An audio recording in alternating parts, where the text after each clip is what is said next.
What's up, guys? Welcome back to the podcast. And for this episode, just because I went to their township like twice, right? We reviewed their township, we reviewed their latest product. Pretty mesmerizing. Therefore, we decided to get him in, which is the main GM for SB Setia, particularly the Setia Alam division. So this is to illustrate like the main difference between a township developer versus a pocket land development. There's just way more things to consider, from roads to landscape to 20 years of grinding.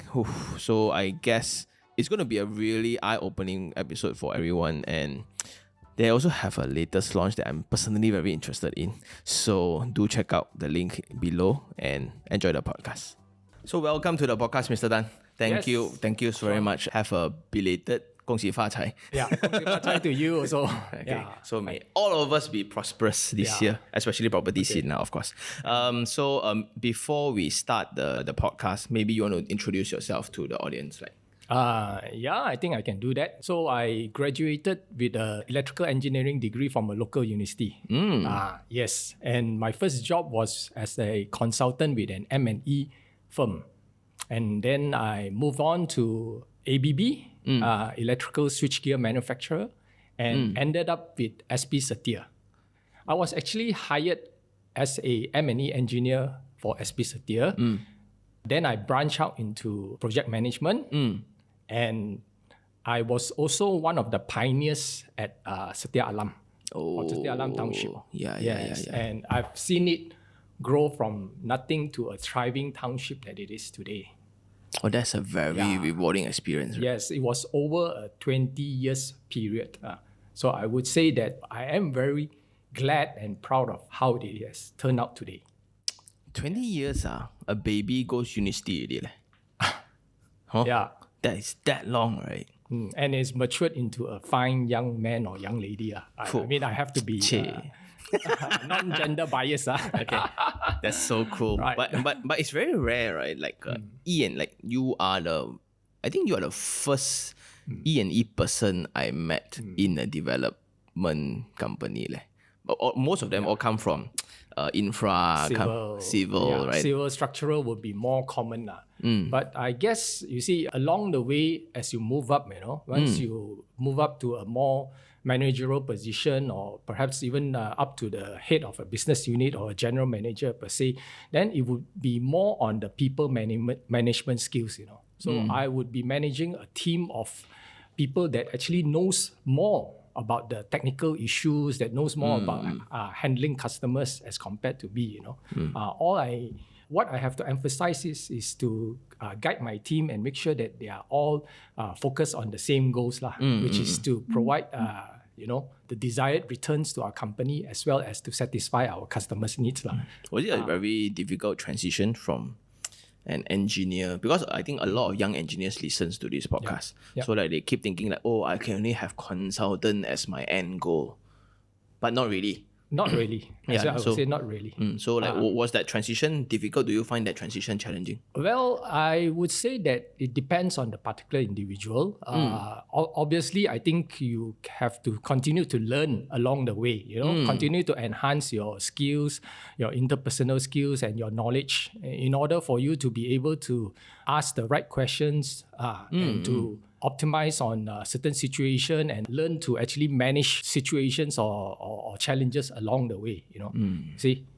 Cool. So even to the extent of probably getting a right mentor to guide you, that would help, That would be my advice to those young upcoming engineers who think that their route is just to be a consultant, or no, it's not just that, Yep. See? I always also will encourage like people to take technical courses as their foundation.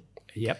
Then only when you go up to, because if you're a non-technical person in a managerial position, yes, you can still lead, but sometimes the probability of consultants and contractors conning you is higher.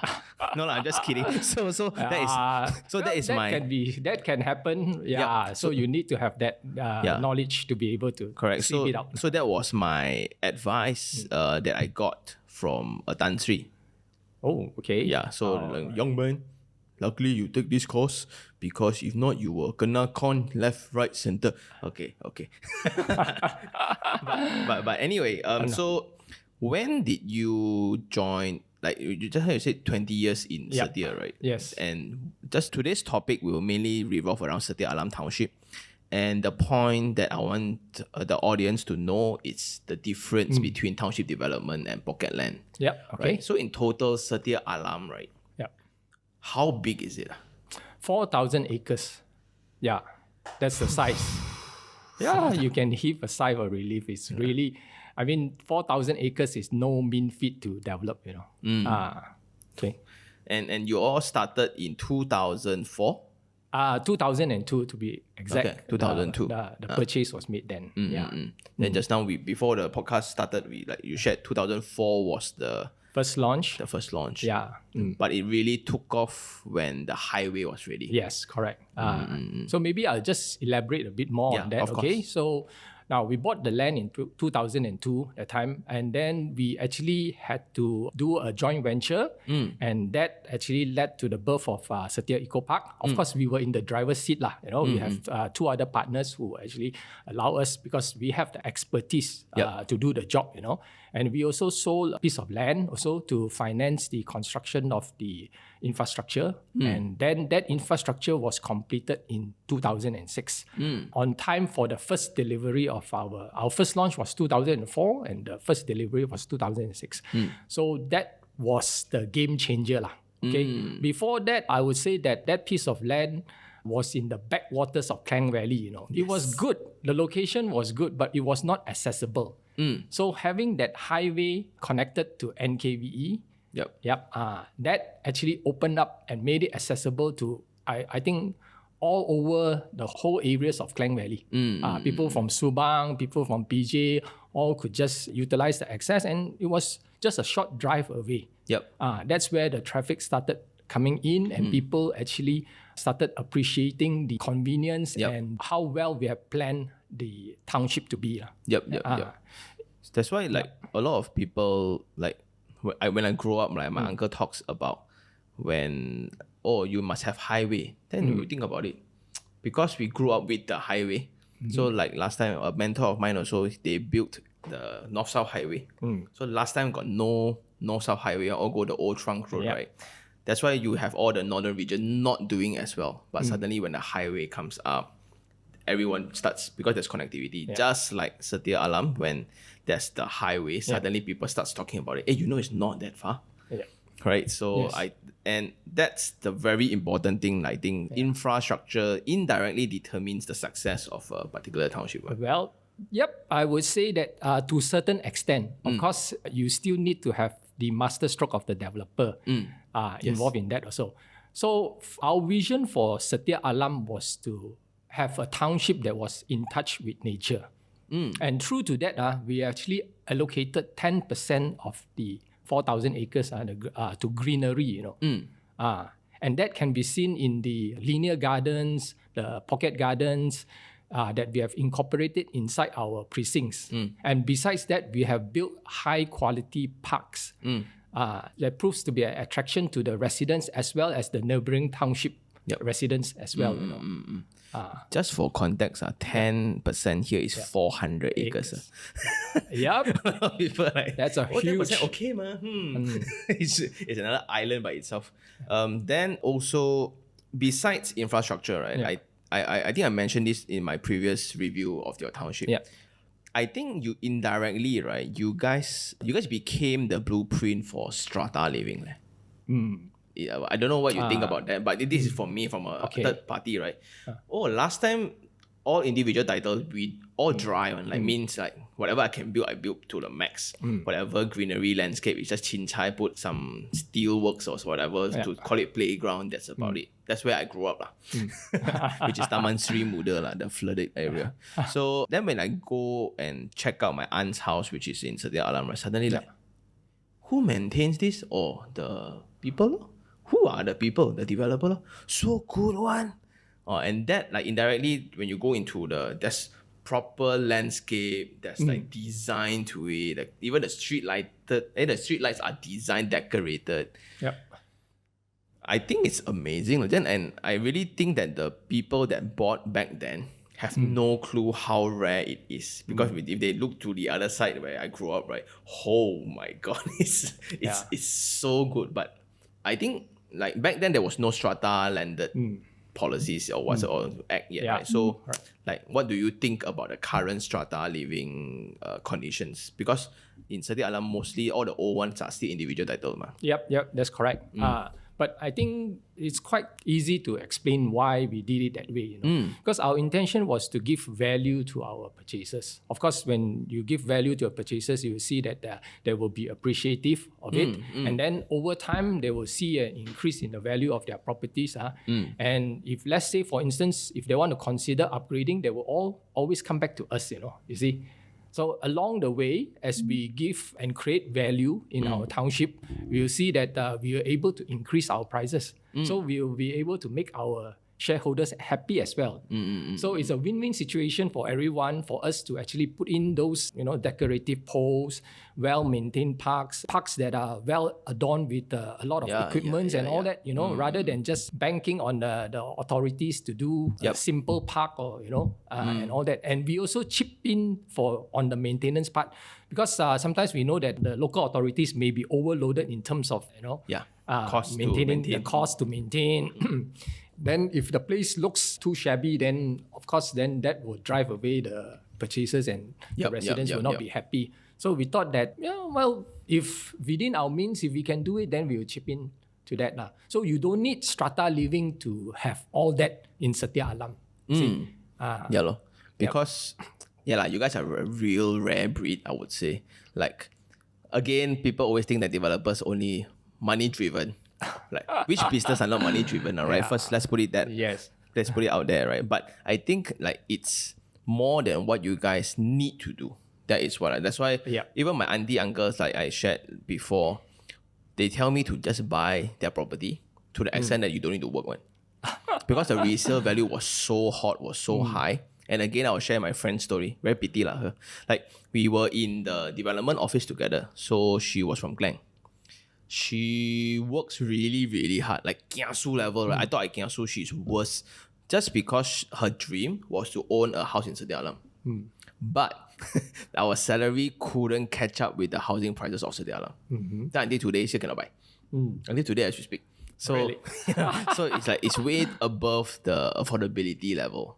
Oh, you should ask your cousin, is it? No, this is my colleague. Your colleague, to look for me, actually. I would have been able to introduce something that is maybe fits his budget. In fact, for Setia Alam, we have products that caters to all walks of life, Along the way, we have launched affordable housing. We have built starter homes, which is basically, double-story terrace houses that is meant for families with that's just starting off, or families with young kids. So these are houses that are sized a bit smaller, and you have ample land for future extension, as your family grows and all that, So all along the way, we have managed to cater for those That's very unfortunate. The demands, If you're listening, I will give you the number of the salesperson. Oh my God. So, okay, so let's deep dive into like township development, right? Besides infrastructure, like we speak, like we need to think about landscape treatments. And like what else runs through a developer's mind, right, before launching something like? Well, on our part, we are guided by our development philosophy of live, learn, work, and play. So now, based on this, of course, the intention is to make the township highly livable. And perhaps to the extent of being self-contained, so that, whatever that you want to do, you can do it within the township, So in order to make it livable, of course, a lot of emphasis will have to be placed on the security and the safety aspect. So for that, our precinct basically has single entry and exit point, That will enhance the security and enable a guardhouse to be set up at the entry point to filter off, to actually basically check on those people that are coming in. Then besides that, also, you have to attract high quality schools to start up there.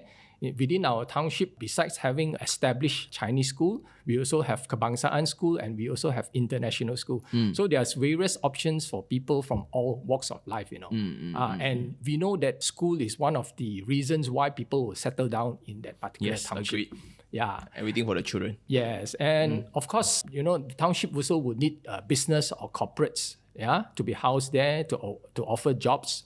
And we have managed to attract big name corporation like Top Glove and even Kosan.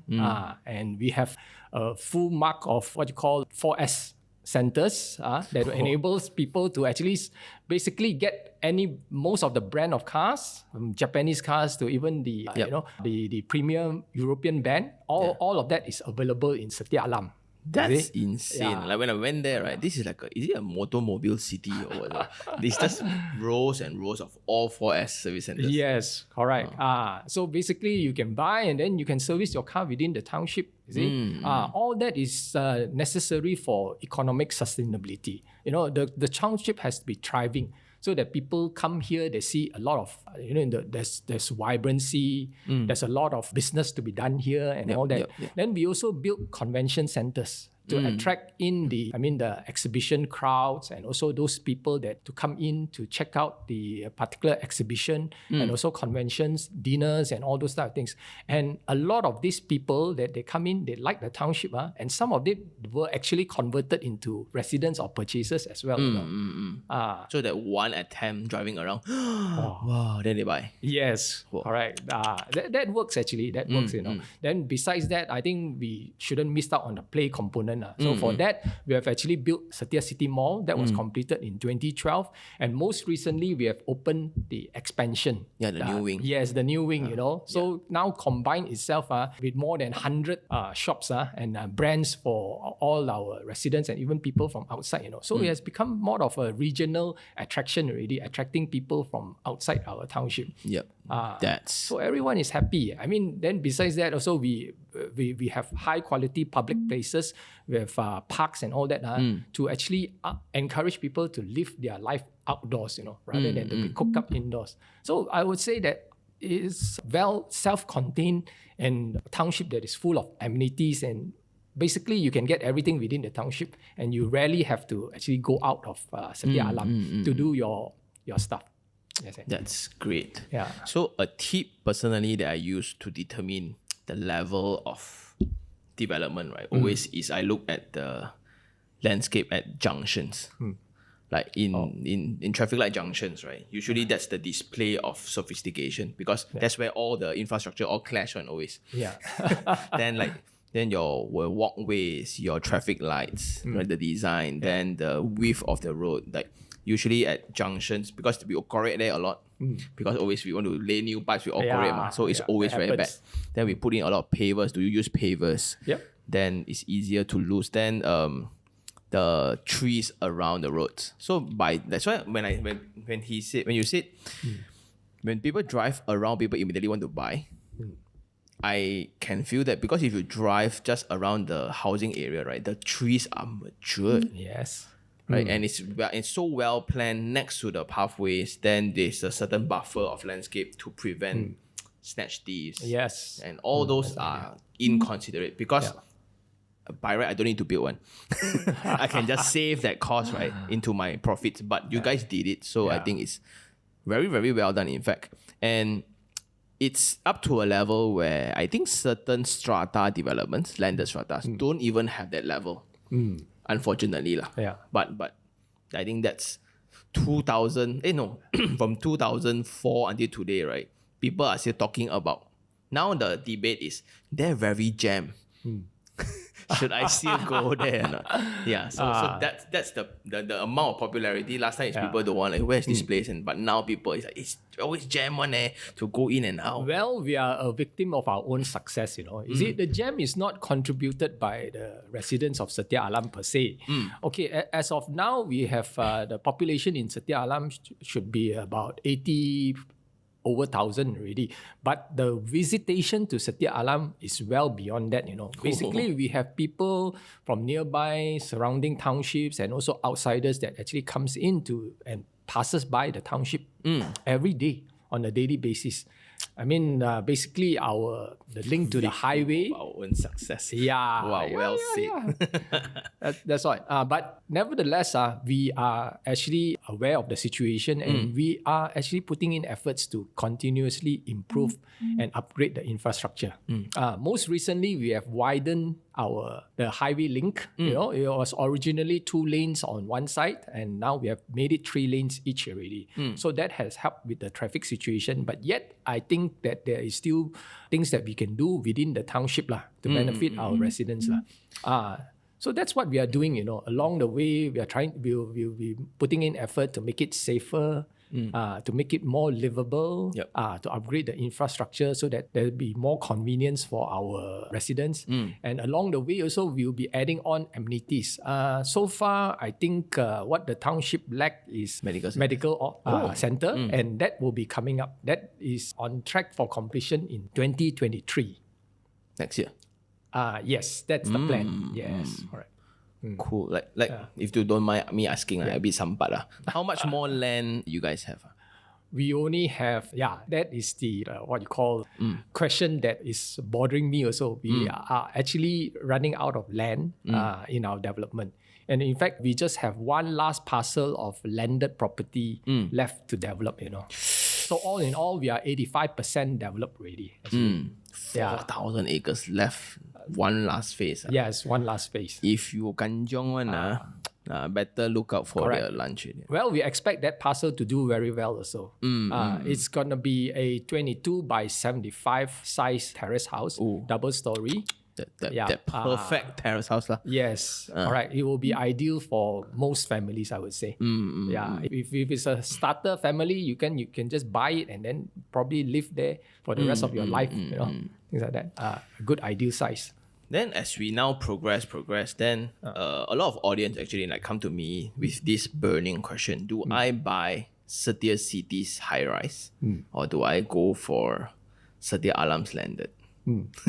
Well, absolutely, you can go for both actually. If got money, of course, I buy the commercial tower also. I mean, okay, if perhaps I'll just relate my experience, you know. You know, when I bought my first house, it was a double story landed. You know, then looking back on it, I feel that if my intention was to invest, I would have gotten a high rise, you know, because the yields would definitely be better. Back then, when I got my double-story house, the intention is that I wanted to get married. That's why I thought that, you know, to get married, you should get a landed property. But I think nowadays, I would expect the current generation to have a different view of this already. That was the thoughts that my generation back then is that the parents say that, okay, get a house so that you can get married, you know, get a house. They didn't say get a condo or apartment. Because condo and apartment basically came into the picture later stage. Back in our parents' day, it was just housing, you know. Of course, you know, when you talk about high rise, it comes with a host of amenities. And usually the location is, how you say it, is more central as compared to a landed property. So case in point is Setia City Residences. It's located in the town center. And there is just next to the mall. And within the development itself, because it's a mixed use, you have the commercial components, you know. So if given a choice, if you're one that appreciate the convenience, you like to hang out in the mall and you like to have the convenience of a grocer or maybe any of this retail that is just within your doorsteps, then the natural choice would be to go for Setia City Residences, you know, which is high rise. But if you were to want to like to have your own compound where you can do your own gardening, or perhaps you like to be more grounded, you don't like to go on a lift every time just to get to your accommodation, then the choice would be a landed property. So I would say that nowadays there's not much distinction as that you must get a landed property first before a high rise. Is it? I guess this might be a bit too harsh, but I guess the reality is see who's paying. A lot of this, like they want high rise, but the parents is paying for the down payment. Take the landed. Also, it's because of the success of the past transactions of the landed properties in Setia Alam. The prices, right? Like throughout my entire real estate career, there's always two unicorns, I call them, in development that people always stick into consideration. One is the Setia Alam, the other one is Desa Park City. No matter how they say, right, you look at Setia Alam, you look at Setia Eco Park, you look at Desa Park City, price houses, Sean, won't go wrong one. And they all use these two prodigies, right, as example of the entire market, which indirectly, people are just ignorant on the efforts of development. Like if you look into that's why a lot of pocket land, a lot of suburbs landed properties all didn't do well also, unfortunately. And that's with a lot of reasons. But let's not go there. Later I got... Anyway, what are the main challenges, right, throughout this entire 20 years? What was the worst scenario in that development phase, you think, for yourself? Well, there were instances when subprime crisis was one of the time, when the whole world was shaken. That was 2008. 2008, yes, about that time. So, you could see that everybody confidence was shaken and the sales were slow back then. And then, of course, we came up with an innovative marketing scheme. We made it very affordable back then, and then we never looked back. After that, it was a 595 scheme where you have to only pay 5% down payment in order to own. Because last time conventionally all 10%. 10%, yes. And then there was back then also the IBS was introduced. Where the purchasers didn't have to pay any interest during the cost of construction. You guys launched that? Well, you can say that we were the pioneers for that. 2008, I was not in the scene yet. I was how old only? But I heard about it and I never knew when the IBS came into the picture. And I came up with the IBS along the way. So I thought it's a norm until they take it off. But now it's a taboo word already. Cannot say one. Wow. Okay. So now with Setia City coming up so strong, right? What are the, just now you said medical center, and what are the things that we can look forward from? If I were to, I always put it in like that, I'm at the age of buying already, right? So but they left not much really, Sean. What else can they do to continue before I put in my money for their latest phase? Well, I would say that, now is the best chance for you to grab Setia City Residences. The high-rise is the first high-rise in our township, In fact, we spent a lot of effort and we were very generous with the amenities. We actually, you've seen the place, you've seen how vast it is and how much space that we allocated for all the facilities, the yoga room and studio and all that. Even the gym itself is super sized. So that's why we felt generous back then. We wanted it to be a luxury apartment, and all that. And of course, along the way, the demand for high rise suffered because of some economic downturn and all that. And with that, we actually had to offer some very competitive pricing. In order for it to sell. And believe me, now is the best pricing that we are offering already for Setia City Residences, and the sales are really going off the shelf. We launched it in 2 phases. The first phase is fully sold out, and now we are selling out the second phase also. And basically, I think anybody who comes to that development, since it's completed, I would say that I fell in love with it when I set foot on the landscape deck, the amenities deck. The 3-tiered pools and the lush landscaping and all that. It just gives you a very relaxed resort-like feel, And I mean, you compare the prices that we are offering for the smaller size unit, which is just slightly above 500,000. You will not be able to get a landed property at that price, And yet, with the amenities and the central location, having a connection to the mall, what more could you ask for? Even lockdown also, you don't have to worry. Within Setia City Residences, you can move around and get all your amenities. So when I was there, first feeling is where are the rooms? The maintenance, the meeting rooms, the multi-purpose hall, and because in that deck, pool itself is I need to walk 3 levels just for pool. It's just to cover the pool. Then after the cover, it's to the extent where your sales staff even, Sean, I leave you here for a while. It's going to take a while. Where God? Then I took 45 minutes. just to walk around the entire facility stack. And after all the facility stack, right, you still have a lot of space, empty space for people to just hang out. Which can be usable in the future. Yeah, You know? yeah. So like it's crazy big lah. And what's your thought with this new collaboration with the makeover guys? Like, I'm sorry, I didn't attend a lot of meetings, but but when I went there, right, what's so familiar one? Oh, so is this new makeover plus that you guys are offering lah? Yes. So maybe you want to talk a little bit about what is that all about? Well, our collaboration with Makeover Guys actually started a few years back already, and it has served us well, and managed to help us to sell units as well. Yep. Because what the purchasers get is hassle-free ID work. So we have various package with various team for our purchasers to choose from. And basically, we are quite assured that they will find one that suits their budget and suits their taste.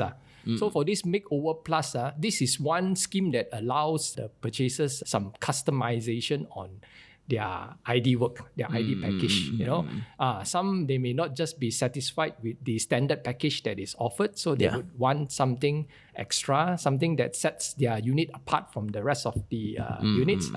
That's where our collab with Makeover Guy has allowed this to the possibility of this. And we are very happy with the results that we have seen so far for this collaboration. Yeah. That's great, man. Yeah. No one's getting fired. That's good. but like it was a groundbreaking thing for me personally, because last time when I was a developer, we all provide fully furnished, right? So fully furnished was a scheme for us to increase price, then we can price it higher so people can buy lah, right? So there's a difference between the previous phase. But the problem then is that fully furnished becomes uniform. So when it comes to the tenant market, right? So when I became an investor myself, suddenly all tenants, all same one. Yeah.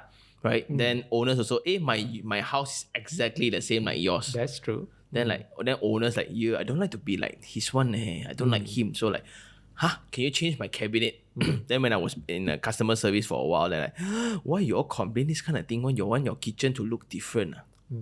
But the money you pay the same more.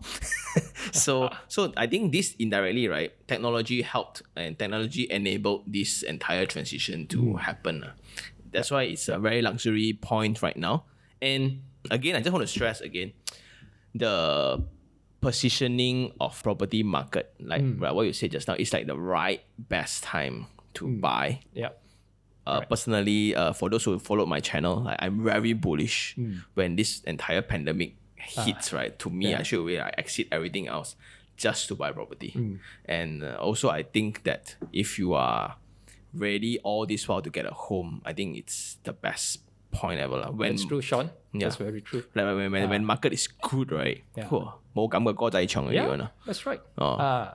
Right. So this is from a very selfish point of view. Like in 4,000 acres, right? There's a certain criteria for developers to fulfill. Like EIA, SIA. You guys all need to do that as well, right? Yeah. But that was at the onset of the development.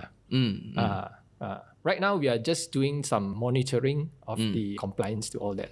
But rest assured that we are a responsible developer, and we are driven by the needs to uphold our ESG. Can you maybe explain what's ESG? Environmental social governance. I mean, that is the key word for all corporations nowadays. Yep. There have to be emphasis on that in order to be known as a, responsible corporate citizen. Yep. Yeah. And also it will enable you to access to financing, debt equities also. Yeah. So if your land is more than 100 hectare, then you will need this report called EIA, right? Yeah. So it's called environmental impact assessment. Yes. So a lot. That's why when you have a big land, right? Actually, last time when my mentor scolded me a lot last time, and max a developer can develop 50% max, right? The rest are landscape, roads, infrastructure, schools, right? There's a lot of things that actually have to be given out, from the developer land. So most of the time nowadays you're left with less than 50% of land that you can 50% use is for a housing. big figure already, right? Yes, correct. Yeah. That's so. And now, when we are spoiled as consumers, like we have strata living, we have individual title. Like if we only compare individual titled houses, right? It's very hard to compare with you guys really, because of the generosity that you guys provide in terms of landscape. Seriously, when I drive around, I don't know how you guys going to sweep all the leaves. You look at the amount of trees, right? And I think it's just a bonus. Like there will be like certain pocket land development across your township as well, right? Yep, So that's right. those were the last time they deal on, is it? Yes, and they are the beneficiaries because they have seen the price escalate, and then they'll be able to price it higher. And then we have done so much work on the infrastructure, and then they benefit. Yeah, like just they plug in and play any. Well, yeah, Wow, and so even nice. neighboring developments also, like our big neighbor Bandar Bukit Raja also. Yeah. I mean, a lot of the access to that township actually is through the highway link Yes. that we constructed. Yes, Yeah. yes. It's awesome, lah. Yeah, but it's okay. We are generous. Yeah, say. yeah. And people always feel that, know that place as Setia's place, right? So I think that's the first impact that comes to mind. Also, like when this is again a very selfish one, just because I want to know when the glove market was really hot, Okay. did it cause any effect to your property prices or whatever? Not so. Not so. wouldn't say. It didn't flow I- through it- the. Well, what we have seen is that this staff from these gulf companies that have come over and buy our properties, but we didn't take the opportunity to increase or sell them at a higher price. No. Yeah, like it just so happened everybody got money and they, Yeah. So I mean, Top Glove, they have bought commercial land and then they've built their tower over Yeah, the there. corporate So tower. basically, their staff is well versed with our township. So all this while, their staff who works in the factories nearby or even in the corporate tower has been buying, residential units from our place, and of course, with the glove bonus, then that has made them more pocket cash rich, and then they'll be probably able to afford upgrades and all that. Yeah, that's the best. yeah. Then, if you were to go back, just now you touched a little bit on your first home, right? Yeah. Maybe like you said your parents kind of push you because, like, unfortunately, it's a norm for us to get married after having a house, lah. Yes, I mean, it's a like- Chinese kind of thing, I think. Yeah, is it a Chinese kind of thing? I would also? say so. Malays only, meh? Oh, really? Oh, okay. So like, what age was this at? Well, that was when I first started working. I would say I was about 23. Oh, yeah. I think at a young age at the time, I was thinking of getting married already, actually. Just started work, want to get married. Yeah, I just started work. Yeah. She must be beautiful, lah. Right. On the hindsight, I would say that I shouldn't have thought of getting married that young. young. I should have enjoyed myself first, I guess that's a different generation. 23. And the house that you buy, what price was it last time? Well, it was below 200,000, and back then the interest rate was pretty high. I think it was about 8%. Yes. It was a landed property, and What was the loan tenure like? tenure was about back then I was so young, they could give me about 40 years. Oh, that's so long already. Yeah. Wow. But 8%. Yes, it was 8%. That's insane. Well, that was the interest rate. Imagine now the interest rate is less than 3. Yeah. So what better time to buy a property? Point now. made. Right. Like, yeah. Yes. 8% is like 3 times the rate I'm paying. Whew. And when you buy that landed property, right? Which region, if you don't mind sharing, like where? Oh, it was in Puchong. Oh, Yeah. and are you still holding it today? No. That was sold out already. Oh, you sold. Because my the marriage didn't happen then. So I sold out. Oh. Okay. So the did it sell for a good price? Well, I would say that I made some money out of it, but it wasn't really very much. Yeah.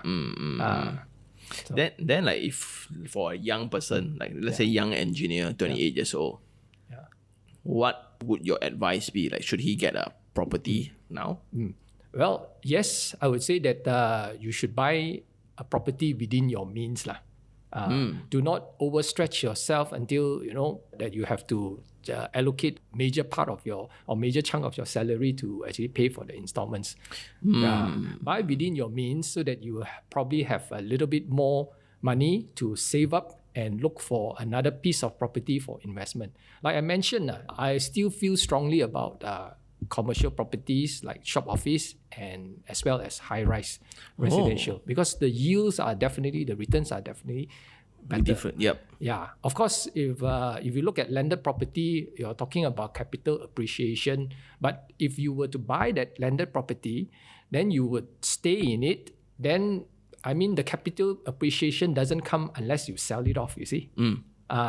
So if you were to allocate too much of your capital into a landed property, and then you find that the capital is actually not working for you. Yeah. That's why. So if you have that much money, then perhaps instead of getting a very expensive landed property, you could get at least 2 or 3 pieces of mix of portfolio, Yes. And let the money grow, And it will come to a point where you dare not sell also because you can never buy back. Yeah, that's right. The fear of losing out. You think that if you sell it, then maybe the price will go up further, or maybe you're so rooted in that particular place already, then it's difficult for you to relocate. And if you were to buy another piece of property in that particular area, you will you also have to pay higher. Word. Right? So again, these are like awesome advice for people. Like, dream home shouldn't be a conversation for your first lah. Yes, correct. I really think that, right? Especially when you're in that marriage mindset, right? I want the best for both of us. It's always good to look into your saving accounts first. Yes, and your salary to balance that. The dream home can actually come later. Once you have passive income to drive it already, then you can look at having a dream home and how you want to decorate it, how you want. That's great. Then, like, personally, do you do a lot of property investment? Well, okay, I do. I won't say a lot, but yes, I've been investing over the years lah. That's what people with a lot of property say. I'm still buying. People with a lot of property say, no lah, I buy a few here and there. Yeah, so, but I think it's only natural, like, because you're in the business, right? In the business. And then, I mean, looking at Setia Alam, like what you said, the prices has appreciated and all that. So, of course, that is an attraction for me as well. Yep. I'm invested in my own township. That's the best, man. Yeah. And like last time when I also sell property, like I bought one of my own project. Then when I sell, right, why you think must buy? I buy one myself. Like, you don't want, it's the okay one. Right? It's a good testimony actually. Yes. You were to invest on it yourself. But I'm just very curious, like 20 years in the same company, right? I think that is... Well, I have colleagues who have been there for 30 years. There's no big deal. Yeah. Huh? Yeah. Well, it speaks volume about SP Setia. I mean, they're a good employer. Yes. 30 years? Yes. Oh, yo. And, wow. Well, that caught me off guard. Like, because I also come from the same field. And for us, like, yes, we have colleagues that has 20, 30 years. But I think to spend 20 years with a company, right? Wow, that is I 2 months I cannot tahan already. That's why, like, there's this very infamous side of me where I was in 9 departments in that particular company within like 5 years.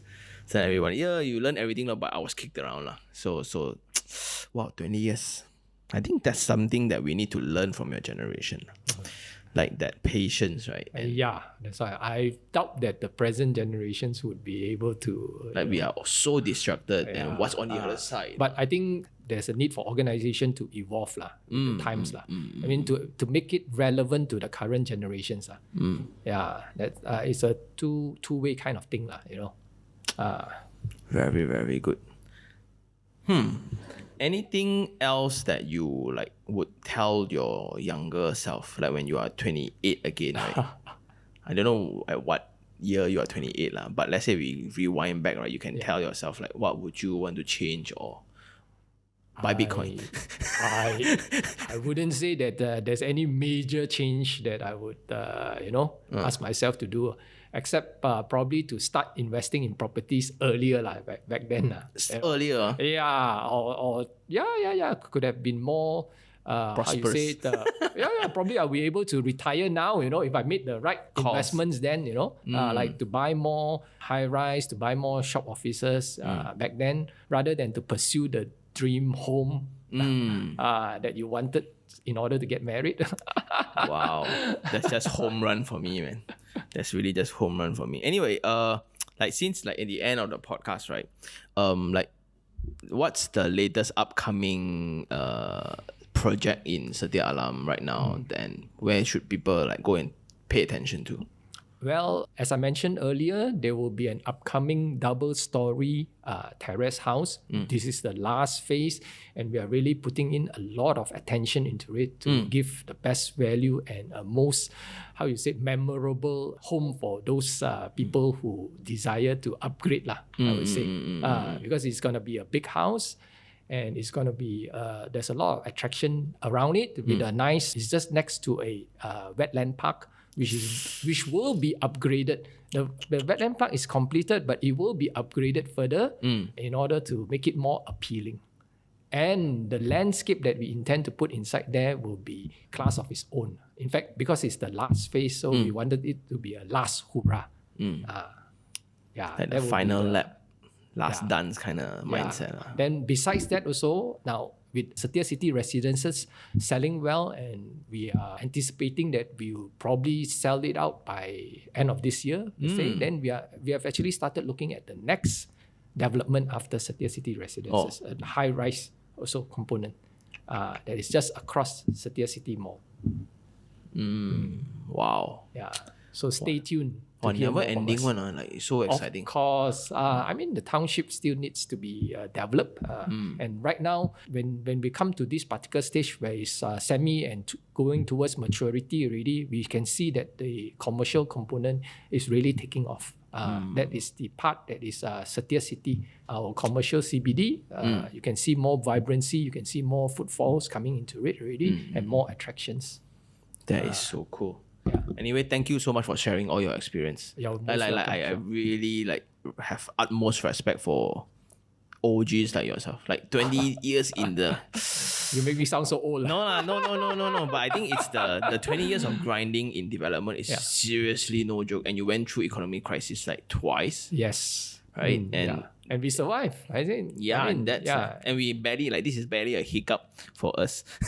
and I will just put their link for their latest product. I'll get from the team, then I'll just put it down below. See, you can register and check it out. Right? And again, thank you so much. And what I really do take is to start investing earlier. So that, I always say, when's the best time to plant a tree 10 years ago? When's the second best time to plant a tree is now? Yep. I think the same analogy can apply to property. Right? That's right. That you do a lot of homework, due diligence, or you just follow a brand. Yeah, it's never too early to invest, actually, to buy one. Again, thank you very much, Mr. Tan. Thank you for coming. Most welcome, Sean.